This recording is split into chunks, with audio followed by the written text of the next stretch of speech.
이렇게 두 분이 함께 다니시면 대중들의 반응이 어떨지 굉장히 궁금해요. 어떠신가요, 보통? 예, 많은 분들이 제 이제 헤어스타일만 보고 스님이라고 생각을 하시는데요. 예, 아닙니다. 네. 둘 다 스님이셔? 스님과 신부님. 저희 아까 농담식으로 누가 스님이냐고. 그래서 이번에 옷을 확실하게 구별하기 위해서. 네. 옷으로 구별을. 네. 근데 사실은 이 두 분에 더해서 보통 네 분이 함께 다니시잖아요. 맞습니다. 네네네. 이걸 세계 최초의 4대 종교 중창단.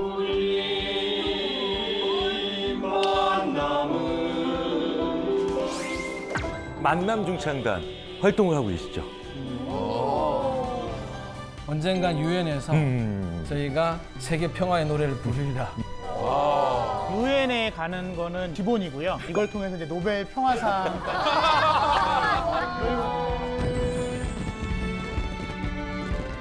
근데 성진 스님께서는 노래도 좋아하시지만 이 연주를 하실 때 리듬감이 정말 대단하세요. 원래 스님들께서는 연주를 하시는 분들이 있으면 리듬에도 좀 개인차가 스님들 사이에 있으신지. 아 이제 리듬이 이게 지역차가 있어요. 목탕을 주시면 제가 지역별로 이게 또 차이 리듬이 차이가 있어. 오, 네네네. 리듬이 차이가 있어. 오, 네네네. 와 이거 처음 봤네. 제가 스님한테 목탁을 전해드리는데.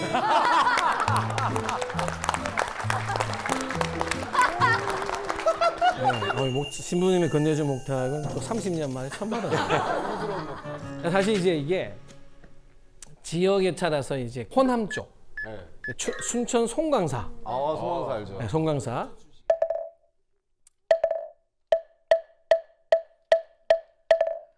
마하반야 바다밀다 신경 간자제보살 행심만야 바다밀다시 죽여놓은 계공도일 제고에 여기서 이제 영남으로 가면은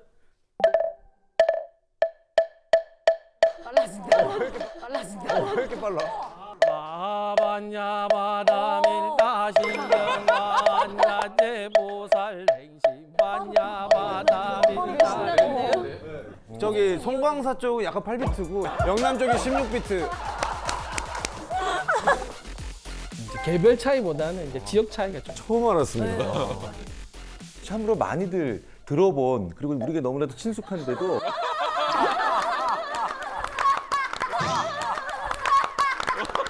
우리가 너무나도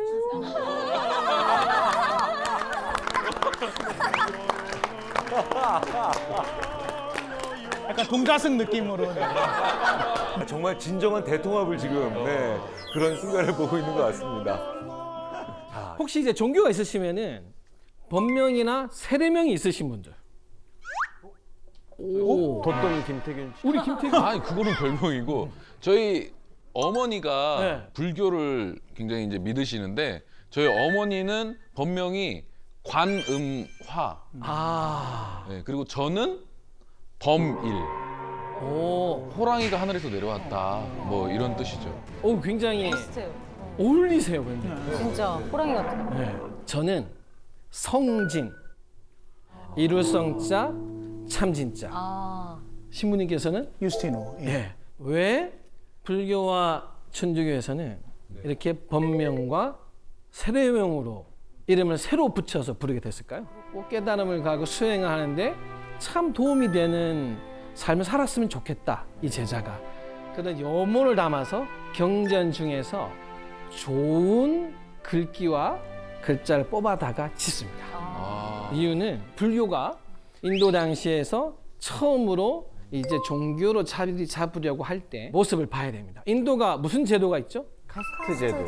예, 카스트 제도. 인도의 카스트 제도는 이름을 딱 들으면 계급이 나와요. 부처님 제자 중에 이제 한 분이 우빨리라고 하는 분인데 이게 이발사는 수두라 계급. 카스트 사성 제도 제일 아래. 근데 이분이 또 누구의 이발사였냐면 왕자의 전속 이발사였어요. 그런데 왕자가 석가모니 부처님 출가를 하려고 하니까 이 우팔리 장자라고 하는 분이 눈치를 채고 먼저 출가합니다. 그런데 불교는 들어오는 순서에 의해서 선배 후배가 정해집니다. 와 하루도 네, 그렇죠. 이발사가 그럼 선배가 된 거예요? 그렇죠. 그러니까 어떻게 선배 스님 사형으로 그 밑에서 절도해야 되고 따라야 되는 거예요. 그러다 보니까 부처님께서 성을 못 부르게 합니다. 그렇죠. 계급이 나오니까 선입관이 생기면 이런 문제가 자꾸 생기잖아요. 그래서 나중에는 아예 새로운 이름 법명을 주게 되는 겁니다. 그 천주교에서는 존경하는 유명한 성인들을 이름을 따서 세례명을 짓습니다. 근데 원래 저는 돌아가신 이제 김수환 추기경님께서 세례명이 스테파노세요. 그래서 이제 김수환 추기경님을 본받고 싶어서 이제 스테파노로 세례명을 지었는데 그 세례명을 적는 분이 두 글자는 기억이 나는데 두 글자가 기억이 안 나서 자기가 임의로 유스티노라고 썼습니다. 그래가지고 제가 그때 신부님한테 나 세례명 바꿔달라고 그랬더니 신부님이 세례는 낙장 불입이다. 다 그 안에도 하느님의 뜻이 있으니까 받아들여라. 그래서 유스티노가 저는 됐죠. 아니 그렇게 어딨어? 웃긴 얘기 아닙니다. 진심입니다. 네. 근데 좀 차이가 있어요. 왜냐면 불교와 천주교의 차이. 예, 뭐냐면 신부님께서는 이제 그 앞 성인의 세례명을 이렇게 쓰신다고 하셨잖아요. 네네. 불교는 그걸 좀 금기시합니다. 원효 이런 걸 지으려고 사명 그러면- 뭐 이런 거. 그게 안 돼요? 그거는 이제 너는 뭔데 출가하자마자 원효냐 이런 거. 네가 너는 뭔데, 원효면 뭔데? 나는 뭐냐 그런 이상하게 되는 거예요. 아니 이제 왜냐면 이게 출가는 시작점이지 완성체의 모습이 아니에요. 그러니까 어떻게 될지 알 수가 없는데 처음부터 너무 이제 큰 이변을 받아버리면 힘든 거죠.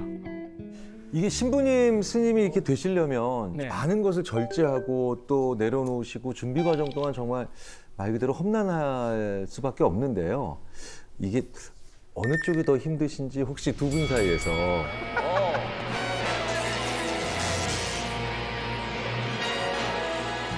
제가 보기에는 스님들은 산 사이에 갇혀 계셔서 아무것도 안 보이셔서 답답하실 것 같고 힘드실 것 같고 저희는 자유가 보이거든요, 눈앞에. 불야성이 보입니다. 불야성이 보이는데 못 나가서 더 힘든 거. 아무것도 없어서 힘드실 수 있고 저희는 눈앞에 온갖 유혹이 있는데 나가질 못하는 게 힘들 수도 있고 사람에 따라. 네. 외출은 그러면 얼마나 하시는 거예요? 한 달에? 저희 신학교 때는 1학년은 아예 외출이 안 됩니다. 방학 학기 때도요? 중에는. 아니, 방학 때는 되고요. 방학 때는 다 이제 성당, 본당 가거나 집으로 가고 1년에 6개월은 아예 외출이 안 되고요. 2학년은 한 달에 한 번. 한 달에 한 번요? 엄청난 거죠. 아니 한 달 아예 안 되던 사람에 비하면 월등한 겁니다. 그죠? 그럴 수는 있는데. 네. 그리고 이제 3학년, 4학년은 일주일에 2번. 5학년 이상은 매일. 근데 이제 신학교는 오전 외출은 안 되고요. 네. 오후 외출만 됩니다. 한 달에 한 번 외출이면은 신부님들은 주로 어떤 일탈 같은 바로 술집으로 가죠. 술 드신다고? 주종도 가려야 됩니까? 아니면은 주종은 상관없습니까? 그때는 주종을 가린다기보다는 그 시간에 여는 집을 찾아갑니다. 낮술을 할 때 저희가 오후 외출이지 오후부터 저녁까지가 아니거든요. 단기간에 집중해서 빨리 들어올 수 있는 곳으로. 혹시 그러면 술을 먹다 보면 사람들이 좀 이게 풀어지잖아요. 네. 시간을 좀 늦게 된다거나 아니면 어디서 잠들어서 복귀를 못 한다거나 이러는 실제적으로 네. 전우회를 가지고서 서로 데리고 들어가는데 첫 번째 얘기인데 퇴학당한 사람입니다. 신학교는 그날 못 들어오면 무조건 퇴학입니다. 한 번만 안 들어와서요? 네, 단 한 번이라도 퇴학. 기회 한 번이요. 저희는 어차피 못 나가기 때문에 저도 출가해서 해발 450에 전북 장수라고 하는 곳에 있었거든요. 그러니까 새소리에도 깜짝깜짝 놀랍니다. 너무 산속에 있으니까 저희는 보이는 불빛이라 봐요. 어차피 4km 아래에 마을 정도 보이거나 배가 떠 있는 그렇기 거. 때문에 신부님 같은 고통은 확실히 없는 덜 거죠. 하시죠. 아예 안 보니까. 고통 얘기하니까 좀 궁금한 게 있는데 삼천대라에 또 무건 수행하시는 스님도 계시고 네. 둘 중에 뭐가 더 힘드나요? 혹시 중간에 포기하고 싶었던 적이 혹시 솔직히 있는지. 사실 이게 스님들이 그 출가하고 한 6개월 정도의 인턴 생활 걸치고 또 21일 동안 전국에 있는 스님들이 모여서 집체 교육을 받아요. 합숙을 하면서. 그때 이제 등을 벽에 붙일 수 없고. 그리고 이제 하루에 한 1080배를 하고 일주일마다 하루 1,080배. 네, 하루 1080배. 허리 와. 그리고 일주일마다 이제 3000배를 하거든요. 그런데 또 하나 더 붙죠. 무건입니다. 예를 들게요. 야, 밥의 식사 시간, 거의 공양이라고 하는데 이렇게 사실 하다가 이렇게 딱 부딪히거나 소리가 날 수 있거든요. 네, 맞습니다. 근데 실제 무건 수행할 때는 거의 소리를 내면 안 되거든요. 네, 바루공양을 해보신 분 혹시 모르겠는데 바루공양은 소리를 내지 않습니다. 왜냐하면 아귀라고 중생 하나가 있는데 몸은 산이고 이 식도가 바늘구멍이에요. 사람 먹는 소리를 들으면 너무 힘든 거야. 그래서 바루공양 당시 소리를 내지 않습니다. 우리가 먹고 있다라고 하는 걸 내지 않거든요. 근데 만약에 이제 수저가 이렇게 나였다. 설마? 네, 108배를 해요. 그게 그만큼 사람이란 게 이게 실수. 원래 밥 먹을 때 제일 풀어지잖아요. 유일하게 이거 진짜 이 시간만큼은 이때도 풀어질 수가 없기 때문에 그거는 막 아파도 이런 소리도 내면 안 됩니까? 감탄사는 언어가 아닙니다. 거기까지는 말로 이제 의식을 담은 말이 나오는 거를 막는 게 목적이기 때문에 실제로 역시 절에 이제 무건 수행한 스님들은 이렇게 패를 붙여 놓습니다. 네, 그러면 부디 자꾸 물어보지 마시기를. 실수라도 나오면 네, 수행이 깨지니까. 천사는 이제 늘 우리 곁에서 천국으로 가도록 이끌어 주고 있는데요. 만약에 이제 천사의 말을 안 듣거나 하느님의 말씀을 안 들으면 이제 교리에서는 어디로 간다고 얘기할까요? 지옥에 대한 이제 모습을 보여드리도록 할 겁니다. 보티첼리라고 하는 분의 지옥의 모습입니다. 단테의 신곡에 나와 있는 지옥에 대한 이야기를 이제 보티첼리라는 사람이 이제 그림으로 그려낸 건데요. 지옥은 9개의 단계로 이루어져 있다라고 단테의 신곡에 나옵니다. 거꾸로 되어 있는 원형 깔때기는 사람이 하느님께 가고자 하는 큰 욕심을 가졌던 게 구약 성경에서 바벨탑이었거든요. 그 바벨탑을 뒤집어 놓은 모습이다라고 이야기를 할 수 있습니다. 그래서 보시면 위에는 넓고요, 밑에는 좁아지는데요. 그럼 이제 인구 밀도적으로 어디가 살기 힘들까요? 민폐. 맨 밑. 그래서 여기가 가장 최악의 지옥입니다. 그래서 위에는 좀 이렇게 뭐 견딜만한, 물론 지옥이니까 뭐 마냥 편한 데는 아닙니다. 하지만 밑바닥보다는 살만한 곳이고요. 살만한 지옥. 살만한 지옥. 제 첫 번째 단계의 지옥은 림보라고 해서 지옥 같지 않은 지옥인데, 이제 여기 누가 가냐면 태어난 지 얼마 안 된 아이들. 아이들이 지옥 갈 일이 뭐가 있어? 사람은 태어날 때 누구나 다 죄가 있다고 말씀드렸잖아요. 근데 그걸 구원을 받았어야 되는데 받지 못해서 가는 곳 첫 번째 지옥이 림보라는 곳이고요. 두 번째 지옥이 이제 음란한 사람들, 욕망이 많은 사람들. 세 번째 지옥이 식탐 많고 음식물 쓰레기 많이 버리는 사람들. 그게 안 돼요? 왜요? 누군가는 그것을 사지 못하고 먹지 못해서 돌아가시는 분들도 있잖아요. 그러니까 내가 하고 싶다고 해서 내 마음대로 다 할 수 있는 건 아니다. 네 번째 지옥은 인색한 사람들이 가는 곳이죠. 다섯 번째 지옥은 분노 때문에 스스로를 망친 사람들. 점점 좁아지는 이 여섯 번째 지옥부터가 아주 나쁜 놈들, 악의가 있는 사람들이 가는 건데요. 여섯 번째 지옥이 바로 이제 이단들이 가는 곳입니다. 그다음에 이제 일곱 번째 지옥이 다른 사람에게 폭력을 가하는 사람들이 가는 곳입니다. 신체적인 폭력도 폭력이고요.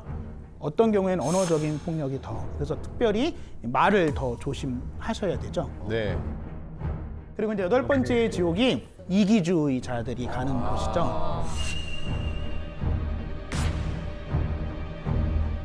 그리고 이제 마지막으로 이제 이 아홉 번째 지옥이 사람이 하느님한테 지을 수 있는 죄 중에 가장 큰 죄를 저희는 배신이라고 이야기를 하거든요. 하느님을 포함해서 모든 사람들을 배신한 사람들이 가는 곳. 배신이라는 거는 다른 말로 이야기를 하면 사람을 기만하는, 그죠? 내가 안 믿는 사람한테 배신당했다 이렇게 얘기하시진 않잖아요. 근데 정말로 믿는 사람인데 배신했다. 그것은 배신 자체보다도 더 중요한 거는 상대방을 속일 수 있다. 기만한 거죠. 단테의 신곡에도 나오는 거고 또 천주교의 교리에도 있지만 이 지옥은 되게 죄송한 말씀이지만 회개가 불가능한 인간들이 가는 겁니다. 지옥에 가면 다시는 기회는 없습니다. 근데 이제 이 지옥에 가기 전에 대부분의 천주교 신자들이 가는 곳이 있는데 거기가 어디냐면 연옥이라는 데인데요. 아주 착하지도 않고 아주 나쁘지도 않은 되게 여기 있는 분들이 저주하는 건 아닙니다. 되게 여기 있는 분들이 연옥에 가는데 근데 연옥에 가면은 기회가 끝이냐? 그건 아니고요. 여러분들이 살아계실 때 여러분들을 만나는 사람들한테 많은 선행을 베풀잖아요. 그럼 만약에 여러분들이 돌아가시면 그분들이 여러분들을 잊어버릴까요? 아니죠. 안 잃어버리죠. 잃어버립니다라고 대답하시는 분들은 삶을 뜯어 고치셔야 됩니다. 네, 그래서 여러분들을 기억하겠죠. 그래서 이제 신자들은 살아있는 사람이 죽은 사람을 위해서 기도를 해줄 수 있다고 생각을 해요. 살아있는 사람의 기도의 공덕이 다 쌓이게 돼서 죽은 사람의 영혼의 죄의 정화가 끝나게 되면 그 죽은 사람이 천국에 가게 된다고 이야기를 합니다. 그래서 살아있을 때에 여러 가지 선행을 많이 베풀어야 된다라고 천주교 교리에서는 이야기를 하고 있죠. 불교의 지옥은 이렇게 설명할 수가 없습니다. 왜요? 불교도 단계별로 있지 일단 않나요? 너무 많습니다. 인원도 불교는 팔열 팔한 지옥이라고 8개의 끓는 지옥과 8개의 아주 추운 지옥이 있는데 그 한 지옥마다 소지옥이 16개씩 있습니다. 16개. 분류가 됐어. 그리고 어느 한 지옥만 또 해필 18개가 있어요. 제가 어떻게 아무리 빠르게 설명을 하고 해도 신분처럼 설명할 수는 없는. 아 근데 그렇게 세분화시켰으면 빠져나갈 구멍이 없겠는데. 무조건. 웬만한 사람 지옥 다 갈 것 같아. 예. 불교의 지옥은 그러니까 창조의 신이 만드는 것이 아닙니다. 우리가 살면서 화내고 저주하고 증오한 그 마음이 지옥을 만든다고 생각합니다. 여러분 혹시 아비규환이다 이런 말 들어본 적 있어요? 네. 들어봤죠. 이 아비규환은 아비지옥과 규환지옥을 붙여놓은 겁니다. 이 아비지옥은 고통을 계속 주기 때문에 고통이 쉬는 간격 없는 지옥이 아비지옥. 무간도라는 영화 혹시 기억나요? 무간도. 예. 그 무간도가 무간지옥입니다. 아비지옥의 다른 말이 무간지옥. 그래서 영화의 무간도가 끊임없이 고통이 있는 세상. 이제 불교에서는 이제 부처님을 몸을 해하거나 부모를 살해하거나 이러한 죄를 짓게 되면은 그 아비지옥에서 살가죽을 벗겨요. 쇠 부리던 새가 눈을 팝니다. 언제까지? 끝없이. 네, 몸이 따로 있으면 뭐 한 번만 죽을 건데 지옥은 몸이 가는 곳이 아니니까 고통만 계속 오는 거예요. 규환 지옥은 펄펄 끓는 가마솥에 집어넣고 불에 달궈진 집에 쇠로 된 집에 집어넣는 지옥. 아비로 갈 것 같아요? 아니면 규환으로 갈 것 같아요? 안 갈 거예요. 이게 원래 이제 경전에서 이렇게 지옥 이야기를 할 때는 듣는 사람이 진저리 치게 해줘야 된다고 돼 있어요. 그래서 그 경전에 뭐 이런 게 많이 나와요. 지옥에 있는 이 나찰들 보고 항의하는 게 나와요. 야, 너희는 자비심도 없냐? 사람을 이렇게 괴롭히면 돼. 하니까 항변하죠. 너는 저번 생에도 왔고 그렇게 개가천선하기도 했다고 해서 봐주어서 조금 했는데 이렇게 또 오니 어찌 내가 너를 괴롭히는데 멈출 수 있겠니? 더 많이 괴롭혀서 2번 다시 오지 않아야 될 마음을 일으키게 하기 위해서 난 너를 괴롭힌다. 진짜 착하게 살아야겠다. 다행인 거는 불교는 벗어날 수 있습니다. 방법이 있습니까? 벗어난 방법이 2가지인데 그 첫 번째는 요녹과 같습니다. 남아있는 가족이나 지인들이 49일이라는 그 심판 중에 기도해주고 선행을 베풀고 기억하고 위로할 때 그 죄가 감해지고요. 또 그리고 지옥에 있는 중생을 구제하는 전담 부처님이 따로 계십니다. 여기 지장보살님이신데요. 지옥에 있는 사람들을 어떻게든지 이제 빼내서 데려가려고. 여기에 이렇게 지팡이가 육환장이라고 쇠 지팡이가 있는데 이거를 땅에 칠 때마다 지옥에서 벌을 주는 걸 멈추는 거예요. 네. 불교는 이렇게 사실 이제 포기하는 사람이 없어요. 지옥에 가도 가르쳐서 데려와야 돼요.